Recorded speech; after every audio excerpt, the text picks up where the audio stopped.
So hello all, I welcome you all in our next video of English language term 1 lesson 5 verbs infinitives for class 8th. If you remember in our last video we have gone through the same chapter where we have studied about verbs, and I've also made you study functions of verbs, and we have gone through transitive and intransitive verbs, and in that we have studied object and complement. If you remember, I also told you that in our next video we will be going more deeply or thoroughly uh, through complement and object, right? So let's proceed further. Difference between object and complement in English grammar, right? So now we will be going through what is the, because object और complement दोनों एक ही तरीके के काम करते हैं, that they give meaningful sentence, right? They give a full meaning to a sentence, right? But what is the real difference? So let's see. The main difference between object and complement in English grammar is that the object is what is affected to the action of the subject, right? So object क्या होता है? वो होता है जो कि subject के action से उस पर कुछ इफेक्ट पड़ता है या नहीं. अगर सब्जेक्ट के एक्शन से कोई किसी भी तरीके का इफेक्ट अगर सब्जेक्ट के ऊपर जा रहा है तो वो ग्रुप ऑफ वर्ड्स क्या कहलाते हैं? Object, right? और while the complement is a part of a clause that usually follows the verb and adds more information about the subject or object, right? So object क्या होता है? Object group of words होते हैं जो verb के बाद आते हैं, और अगर ये इन ऑब्जेक्ट पे किसी भी तरीके का एक्शन रिसीव्ड हो रहा है, जो कि कौन कर रहा है? सब्जेक्ट कर रहा है. और अगर सब्जेक्ट का किया हुआ एक्शन कोई भी ग्रुप ऑफ वर्ड्स जो कि ऑब्जेक्ट की तरह काम कर रहे हैं सेंटेंस में, अगर वो रिसीव कर रहे हैं तो वो क्या कहलाएंगे? ऑब्जेक्ट कहलाएंगे, राइट? पर किसी ऐसे सेंटेंस में जहाँ की ग्रुप ऑफ वर्ड्स तो लिखा हुआ है बट वो उस पर एक्शन नहीं हो रहा है सब्जेक्ट का, मतलब सब्जेक्ट उस पर कोई एक्शन नहीं कर रहा है, बल्कि वो इन्फॉर्मेशन, एडिशनल इन्फॉर्मेशन दे रहे हैं सब्जेक्ट के बारे में, तो ऐसे ग्रुप ऑफ वर्ड्स को हम क्या बोलेंगे? ऐसे ग्रुप ऑफ वर्ड्स को हम बोलेंगे कॉम्प्लीमेंट, राइट? सो अगर एक्शन पास हो रहा है सब्जेक्ट का तो ऑब्जेक्ट कहलाएगा, और अगर सब्जेक्ट के बारे में एडिशनल इन्फॉर्मेशन दे रहे हैं वो ग्रुप ऑफ वर्ड्स तो वो कॉम्प्लीमेंट कहलाते हैं या कहलाएंगे, right? Let proceed further with examples. Now in this slide I have written some examples to show you the difference between object and complement. So you can see over in the first object is written. Now sentence, Amit gave a book. Now it is a sentence, Amit gave a book. Amit ने एक किताब दिया या दी. So Amit क्या है? Subject है. Gave क्या है? एक्शन वर्ब है. और अ बुक क्या है? ऑब्जेक्ट है, right? So a book is a direct object. Why? अब यहाँ पे डायरेक्ट ऑब्जेक्ट क्यों है ये? Why? Because the action gave is passing from the subject Amit to object book. क्योंकि जो एक्शन है गेव, जो गेव जो एक्शन है वो पास हो रहा है अमित से किसके ऊपर? बुक के ऊपर. इसीलिए बुक यहाँ पे हम किस तरीके से ट्रीट करेंगे? बुक को ऑब्जेक्ट की तरीके से, right? So book is an object over here, right? अब कॉम्प्लीमेंट देखते हैं. Complement example, Amit looks healthy, right? So Amit over here is a is a subject, looks is a verb, healthy is a is a group of word or a word which is acting as a complement, right? अब नीचे देखते हैं क्या लिखा है मैंने. Healthy is complement. Over here healthy जो है वो कॉम्प्लीमेंट है. Why? Because the word healthy is giving more information about the subject Amit, right? So healthy क्या है? कॉम्प्लीमेंट है. क्यों? क्योंकि जो वर्ड हेल्दी हमने लिखा हुआ है वो इन्फॉर्मेशन, एडिशनल इन्फॉर्मेशन किसके बारे में दे रहा है? सब्जेक्ट के बारे में. और हमारा सब्जेक्ट क्या है? Amit, right? So and the verb, और जो वर्ब हमने लिखा हुआ है लुक्स, ये लिंकिंग वर्ब है ना कि एक्शन वर्ब. क्योंकि अगर ये एक्शन वर्ब होता तो कोई ना कोई एक्शन पास हो रहा होता. कहाँ से? अमित से ऑब्जेक्ट पे. पर क्योंकि यहाँ पे कोई एक्शन पास नहीं हो रहा है, सिर्फ उस लुक, मतलब जो वर्ब लुक है उसके हेल्प से हमें क्या पता चल रहा है? एक एडिशनल इन्फॉर्मेशन पता चल रही है अमित के बारे में. So that is why over here look, जो वर्ब हमने लिखा है लुक्स, वो लिंकिंग वर्ब है ना कि action verb. So I hope with this two examples and the details you are able to understand what is the real difference between object and complement. तो simple तौर पे क्या करना है, अगर कोई भी एक्शन सब्जेक्ट से ऑब्जेक्ट के ऊपर पास हो रहा है या कुछ किसी ग्रुप ऑफ वर्ड्स के वर्ड्स पे पास हो रहा है जो कि एक्शन वर्ब के बाद लिखा हुआ है, तो वो क्या किस तरीके से ट्रीट हम करेंगे, उसको ऑब्जेक्ट की तरह ट्रीट करेंगे, राइट। और अगर उसी वर्ब किसी किसी भी सेंटेंस में अगर वर्ब के बाद कोई भी ग्रुप ऑफ वर्ड या सिंगल वर्ड अगर लिखा हुआ है पर वहाँ पे एक्शन ना हो करके वो एडिशनल इन्फॉर्मेशन दे रहा है सब्जेक्ट के बारे में, तो वो पर्टिकुलर वर्ड या ग्रुप ऑफ वर्ड किस तरीके से काम करेगा, कॉम्प्लीमेंट की तरह, right. So let proceed further class. Linking verb. Linking verbs are verbs which do not point to an action but join the subject and the subject complement in a sentence. जैसे कि अभी हमने last वाले slide में देखा है example second वाला कि अमित लुक्स हेल्दी था। सो हेल्दी क्या है, वो एडिशनल इन्फॉर्मेशन दे रहा था किसके बारे में, अमित के बारे में। और जो उन दोनों को जोड़ रहा था वो कौन सा वर्ब था, वो था लुक्स, जो कि किस तरीके से काम कर रहा था, लिंकिंग वर्ब। सो लिंकिंग वर्ब जब कभी भी किसी भी वर्ब के थ्रू हमें एडिशनल इन्फॉर्मेशन मिलती है सेंटेंस में सब्जेक्ट के बारे में, तो वो वर्ब हमारा एक्शन वर्ब ना नहीं कहलाता है, वो क्या कहलाता है, लिंकिंग वर्ब कहलाता है, right. So linking verb are verbs which do not point an action or to an action, means they never perform an action in a sentence, but what they do is they give additional information about the subject और being a subject complement, right। Examples देख लेते हैं। जोहा looks pretty.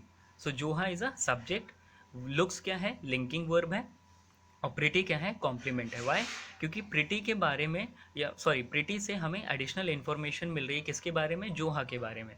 और इस इन सो यहाँ पे जो लुक्स हैं वो लिंकिंग वर्ब की तरह काम कर रहा है और ना कि एक्शन वर्ब की तरह। क्यों, because it is linking the subject with the subject complement, right. Second, the cookies taste delicious. Now the cookies is subject, taste linking verb, and delicious is a complement. Why complement? Because delicious is a word which is giving more information about the subject which is cookies। और इन दोनों को जोड़ कौन रहा है, इस subject और subject complement को जो जोड़ रहा है वो वर्ब क्या कहलाएगा, लिंकिंग वर्ब और ना कि action verb, right. So verb such as forms of be, look, appear, grow, seem, sound, taste and so on are used as linking verbs, right। so linking verb और action verb में क्या difference होता है, action verb से हमें ये पता चल रहा है कि सब्जेक्ट का एक्शन किस ऑब्जेक्ट पे काम कर रहा है या किस ऑब्जेक्ट के ऊपर हो रहा है, ऐसे वर्ब को हम एक्शन वर्ब कहते हैं। पर अगर हमें ऑब्जेक्ट जो लिखा हुआ है हमारे सेंटेंस में, अगर उससे उस ऑब्जेक्ट से एडिशनल इन्फॉर्मेशन मिलती है सब्जेक्ट के बारे में, तो उन दोनों के बीच में जो वर्ब रहेगा वो हमारा लिंकिंग वर्ब हो जाएगा, right. So the exercise which is given below, D, underline the linking verbs here. So you have to solve it on your own, right? Let's proceed further, class. Finite and non-finite verbs. Let's see what is finite verb. Verbs can be broadly be divided into finite and non-finite verb. Verb आगे चल के दो categories में broadly divided होते हैं, वो एक होता है फाइनाइट और दूसरा होता है non finite verbs. Let's see what are finite verbs. Finite verbs are verbs that change according to tense, that is time of action, the number of people doing the action, that is singular or plural, or the person, first, second, third person doing the action, right। so finite verb क्या होते हैं, finite verb वो verb होते हैं जो कि change होते हैं, जो उनमें चेंजेस आते हैं, पहले टेंस के हिसाब से, सेकंड सिंगुलर प्लूरल के हिसाब से, और थर्ड नंबर ऑफ पर्सन के हिसाब से, दैट इज फर्स्ट, सेकंड और third person, right. Let understand it with examples. This is explained with the help of given examples. You will note how the form of finite verb changes. अब कैसे form of finite verb change होता है ये हम देखते हैं example से। Read the sentences given here. Examples: Rita painted a picture. Right? B. Rita paints a picture. C. Rita will paint a picture. D. Rita is painting a picture. Now you can see in both the four like in all the four examples, painted जो verb है वो change हो रहा है। पहले वो painted था past form, paints है simple present, will paint simple future, is painting continuous, ठीक है। तो ये चारों सेंटेंसेस में आप देख सकते हो जो पेंटेड वर्ब है वो कॉन्टिन्यूसली क्या हो रहा है, चेंज हो रहा है। कभी इसमें खासकर किसके हिसाब से चेंज हो रहा है, टेंस के हिसाब से. सो the verb paint will be treated as, over here will be treated as finite verb because it is changing on the basis of what, tense, time के base पे वो change हो रहा है, right. In the above sentences the verb painted changes according to the time of action. जैसा कि अभी मैंने बताया आपको कि जो verb है painted वो change किसके base पे हो रहा है, tense के base पे, means time के base पे, right. Now read these examples. Now let us read these examples. Rita paints a picture, right. Rita and Meena paint a picture. In the above sentences, the verb paints changes according to the number of people doing the action. अब जो दोनों sentences ए और B लिखे हुए हैं उसमें जो paint verb है वो चेंज हो रहा है नंबर ऑफ पर्सन के अकॉर्डिंग, ठीक है, नंबर ऑफ पीपल जो कि वहाँ पे काम कर रहे हैं. जैसे पहले में सिर्फ रीता पेंट कर रही है और बी वाले में रीता और मीना दोनों पेंट कर रही हैं, right. So in sentence a single person does the action, right, क्योंकि सिंगल पर्सन मतलब रीता ही सिर्फ वहाँ पे पेंट कर रही है सेंटेंस ए में. सो द वर्ब इज पेंट्स, इसलिए क्या लिखा हुआ है वहाँ पे, पेंट्स लिखा हुआ है verb as a verb. In sentence B more than one person do the action. Sentence B में दो पर्सन से ज़्यादा लोग काम कर रहे हैं, जैसे रीता एंड मीना दोनों पेंट कर रही हैं. So the verb paint is written और यूज्ड, ठीक है. तो वहाँ पे पेंट कौन सा वर्ब यूज हुआ है, paint. Now read the sentences given below. Examples. I paint a picture. Pronoun first is in the pronoun I is in the first person, मतलब first person pronoun I use हुआ है. You paint a picture. Pronoun you is in the second person pronoun you use हो रखा है, you use हो रहा है B में. शी पेंट्स अ पिक्चर और इसमें she third person pronoun use हो रहा है, राइट. सो आप देख सकते हो आई के साथ पेंट है, यू के साथ पेंट है और शी के साथ पेंट्स है, ठीक है. और वहाँ बीच वाले एग्जाम्पल में जहाँ रीता पेंट्स अ पिक्चर है वहाँ पे पेंट्स हो रहा है, Rita and Meena paint a picture है तो वहाँ पे दो लोग कर रहे हैं इसलिए पेंट हो रहा है. तो you can see how by with the number of people or person it is the verb paint is changing, right. So let's study the last paragraph. In the above sentences the verb paint changes according to the pronoun used as the subject, right.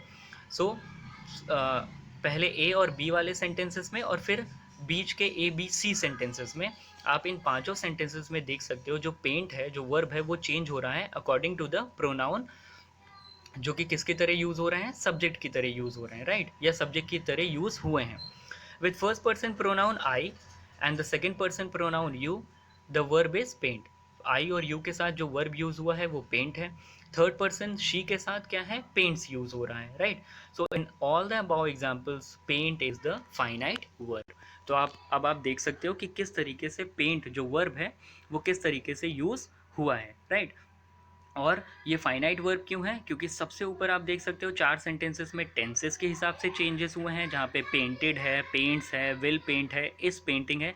ये paint में changes जो verb है paint उसमें changes क्यों आ रहे हैं, क्योंकि tense के हिसाब से. फिर नीचे दिए गए 5 सेंटेंसेस में पेंट में चेंजेस आ रहे हैं number of people who are doing the action और according to first person, second person या थर्ड पर्सन, ठीक है. इन नंबर ऑफ पर्सन के भी हिसाब से, फर्स्ट सेकेंड थर्ड पर्सन के हिसाब से भी इस पेंट जो वर्ब है उसमें चेंजेस आ रहे हैं. तो इसका मतलब है जब कभी भी ऐसे किसी वर्ब में टेंस के हिसाब से, नंबर ऑफ पर्सन के हिसाब से या फर्स्ट सेकेंड थर्ड पर्सन के हिसाब से अगर चेंजेस आता है तो वो वर्ब हमेशा ट्रीट किया जाएगा as a finite verb, right. Let proceed further class. Now read the sentences given below. Examples. I walked to the entrance gate. I walked to the entrance gate. I am walking to the entrance gate. D1. They are walking to the entrance gate. E. She is walking to the entrance gate. F. She was walking to the entrance gate. Right. Now A से लेकर के हमने F तक सारे sentences पढ़ लिए हैं और आप देख सकते हो कि वॉक जो कि वर्ब लिखा हुआ है वो किस तरीके से या तो टेंस के हिसाब से चेंजेस उसमें आ रहे हैं, या तो सिंगुलर प्लूरल के हिसाब से चेंजेस आ रहे हैं, या तो फर्स्ट सेकेंड थर्ड पर्सन के हिसाब से चेंजेस आ रहे हैं, राइट. सब में कुछ ना कुछ चेंजेस कहीं ना कहीं आ रहे हैं, right. You can clearly see that the verb walk changes according to the tense. Tense के हिसाब से भी चेंज आ रहा है इस वॉक में. Number of people doing the action, उसके भी हिसाब से कितने नंबर ऑफ लोग एक्शन कर रहे हैं वो भी उसमें उससे भी चेंजेस आ रहे हैं इस एक्शन वर्ब में, मीन्स इस वर्ब में जो कि वॉक लिखा हुआ है. Pronoun of the subject. So the verb printed in bold are finite verbs. तो इसीलिए जो भी बोल्ड में वॉक ही लिखा हुआ है, बोल्ड में आर इज वॉज भी लिखा हुआ है वॉकिंग के साथ। So the verbs printed in bold are finite verbs. तो आप देख सकते हो वॉकिंग, जो वॉक वर्ब है, जो वर्ब है वॉक, वो चेंज हो रहा है, कभी वॉक है, कभी वॉकड है, कभी वॉकिंग है, कभी आर के साथ वॉकिंग है, कभी इस के साथ वॉकिंग है, कभी वॉस के साथ वॉकिंग है। तो इन सारे सेंटेंसेस में कहीं वो टेंस के हिसाब से चेंज हो रहा है, कहीं वो नंबर ऑफ पर्सन के हिसाब से हो रहा है, कहीं वो सिंगुलर प्लूरल के हिसाब से हो रहा है, मतलब चेंजेस हो रहे हैं। तो ऐसे जब किसी भी वर्ब में टेंस के अकॉर्डिंग, नंबर ऑफ पर्सन के अकॉर्डिंग, या सब्जेक्ट या सिंगुलर प्लूरल के अकॉर्डिंग अगर वर्ब में चेंजेस आएगा तो वो वर्ब हमेशा क्या कहलाएगा? Finite verb, right. Let proceed further class. Non-finite verb. A non-finite verb does not have tense. It does not change its form whether uh, whatever be the time of action, number of people doing the action, that is singular or plural, or the person doing the action, first person, second person और third person. अब उसी का जो भी हमने अभी finite verb के बारे में पढ़ा है कि उसमें चेंजेस कैसे आते हैं, टेंस के हिसाब से आते हैं, सिंगुलर प्लूरल के हिसाब से आते हैं, या फर्स्ट सेकंड थर्ड पर्सन के हिसाब से चेंजेस आते हैं। उसी का रेसिप्रोकल, उसी का उल्टा नॉन फाइनाइट वर्ब होता है कि नॉन फाइनाइट वर्ब ऐसे वर्ब होते हैं जिसमें ना कि टेंस के हिसाब से चेंजेस आते हैं, ना कि सिंगुलर प्लूरल के हिसाब से आते हैं चेंजेस, और ना ही फर्स्ट सेकंड थर्ड पर्सन के हिसाब से चेंजेस आते हैं, right. So a non finite verb does not have tense. पहली बात, इसमें टेंस नहीं होता है, और इसमें ना कोई भी चेंजेस नहीं होते हैं, ना सिंगुलर प्लूरल के हिसाब से, ना टेंस के हिसाब से, और ना ही फर्स्ट सेकेंड थर्ड पर्सन के हिसाब से चेंजेस नहीं होते हैं। Now read the following sentences. Let us read the following sentences. Examples. She likes baking cakes. B1, I like baking cakes. C, you like baking cakes. D, they like baking cakes. E, she liked baking cakes. F, he likes baking cakes. तो आप ए से लेकर के F तक हमने sentences अभी पढ़ा। आप सब में देख सकते हो, सारे सेंटेंसेस में बेकिंग जो वर्ब है, हमारा एक्शन वर्ब है, it is remaining same. Whether हम यूज़ कर रहे हैं शी या यू या आई या दे, कुछ भी हम यूज़ कर रहे हैं, baking is remaining the same. It is not changing with the tense, it is not changing with the singular और plural person, as well as it is not changing with the first, second or third person. So that is why baking is a kind of verb which will be treated as non-finite verb. Why? Because it is not changing because of any three reasons. किसी भी तीन reason की वजह से ये change नहीं हो रहा है। अब दूसरी तरफ देखिए लाइक। आप पहले सेंटेंस में देखो लाइक्स लिखा हुआ है, बी वाले में देखो लाइक लिखा हुआ है, सी वाले में भी लाइक लिखा हुआ है, डी वाले में भी लाइक लिखा हुआ है, ई वाले में लाइक्ड हो गया है, एफ वाले में फिर लाइक्स हो गया। तो यहाँ पे देख सकते हो लाइक चेंज हो रहा है। सो लाइक क्योंकि चेंज हो रहा है, कभी टेंस के हिसाब से, कभी सिंगुलर प्लूरल के हिसाब से, कभी फर्स्ट पर्सन, सेकेंड पर्सन या थर्ड पर्सन के हिसाब से, तो लाइक जो है वो हमारा फाइनाइट वर्ब हो जाएगा, और बेकिंग जो हमारा वो नॉन फाइनाइट वर्ब रहेगा, क्योंकि बेकिंग में कोई चेंजेस नहीं आ रहे हैं पर लाइक में चेंजेस आ रहे हैं, right. So in the above sentences the verb baking has not changed with the time of action. मतलब टेंस के हिसाब से भी चेंज नहीं हुआ है, बेकिंग में कोई चेंजेस नहीं आया है। In sentence a simple present tense is used, whereas in sentence E simple past tense is used. Note that the verb baking does not change. अब आप ए और ई में देखो डिफरेंस। ए में सिंपल प्रेजेंट यूज हुआ है लाइक्स, और ई में सिंपल पास्ट टेंस यूज हुआ है लाइक्ड। पर फिर भी लाइक्स और लाइक्ड चेंज हो रहे हैं, पर बेकिंग जो उसके उन दोनों सेंटेंसेस में लिखा हुआ है वो बेकिंग चेंज नहीं हो रहा है। इसलिए बेकिंग क्या होगा? हमारा नॉन फाइनाइट वर्ब रहेगा, और लाइक्स और लाइक्ड क्या हो जाएंगे? Finite verb, because they are changing. Similarly whether one person, she or they, plural, is the subject, the verb baking remains the same, right। और सिमिलरली जहाँ पे she और they है वो भी एक जगह थर्ड पर्सन यूज़ हो रहा है, फिर एक जगह मतलब सिंगुलर प्लूरल यूज़ हो रहा है। she और they दोनों थर्ड पर्सन प्रोनाउन है, पर एक she जो है वो सिंगुलर है और they जो है वो प्लूरल है, जो कि सब्जेक्ट की तरह यूज़ हो रहे हैं। इन दोनों के साथ भी बेकिंग यूज़ हुआ है, पर बेकिंग इन दोनों के साथ भी चेंज नहीं हो रहा है। आप देख सकते हो किस वाले सेंटेंस में? ए वाले सेंटेंस में या डी वाले सेंटेंस में शी और दे लिखा हुआ है, पर वहाँ पे भी बेकिंग लिखा हुआ है, ए वाले में भी शी लाइक्स बेकिंग और डी वाले में दे लाइक बेकिंग, राइट। तो बेकिंग दोनों में चेंज नहीं हो रहा है, पर क्या चेंज हो रहा है, लाइक्स। तो बेकिंग नॉन फाइनाइट वर्ब है और लाइक्स या लाइक जो चेंज हो रहा है वो फाइनाइट वर्ब, राइट।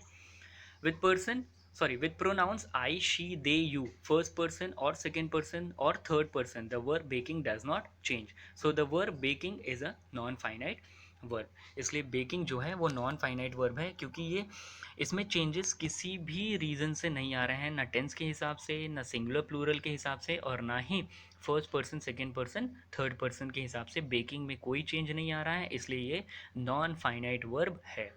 और लाइक्स में क्योंकि चेंजेस आ रहे हैं, कई जगह हमने देखा चेंजेस हो रहे हैं सेंटेंसेस में, अगर लाइक वर्ब की बात करें तो, इसलिए वो क्या है, फाइनाइट वर्ब होगा, right. It is important to note that the verb like is a finite verb. अब देखिए आप यहाँ पे बोल भी रहा है कि ये इंपॉर्टेंट है नोट करना कि लाइक जो है वो फाइनाइट वर्ब है, because it changes according to tense. क्योंकि लाइक जो है वो टेंस के हिसाब से भी चेंज हो रहा है। फॉर एग्जांपल ए और ई में आप देखिए, ए में लिखा है लाइक्स और ई में लिखा है लाइक्ड, तो चेंज हुआ, इसका मतलब ये क्या है, finite verb. Person and number of subject in the above example, कई बार ये पर्सन के हिसाब से भी चेंज हो रहा है। जैसे फॉर एग्जाम्पल ए और डी में देखिए, ए में लिखा है शी लाइक्स और डी में लिखा है दे लाइक, राइट। तो इसमें भी लाइक्स क्या है, चेंजेस हो रहे हैं लाइक में, वर्ब में। तो ये भी क्या है, यहाँ पे भी लाइक्स क्या कहलाएगा, finite verb, right. So conclusion के तौर पे वो वर्ब जिसमें टेंस, सब्जेक्ट, सिंगुलर प्लूरल या first person second person third person के हिसाब से या के बेसिस पे चेंजेस नहीं होंगे, तो these so those verbs will always be treated as non finite verb. And if in any verb or verbs, if there is any changes on the basis of tense, singular plural or first person second person third person, then they always be treated as, or we will always treat these verbs as finite verb, right. So let's proceed further, class. So homework, students, you all have to write down the contents given on page number 38 and 39, which is given in the book, in your classwork copy, and complete the exercises C and D in the book, right. So till then, stay safe and take care. Thank you, class.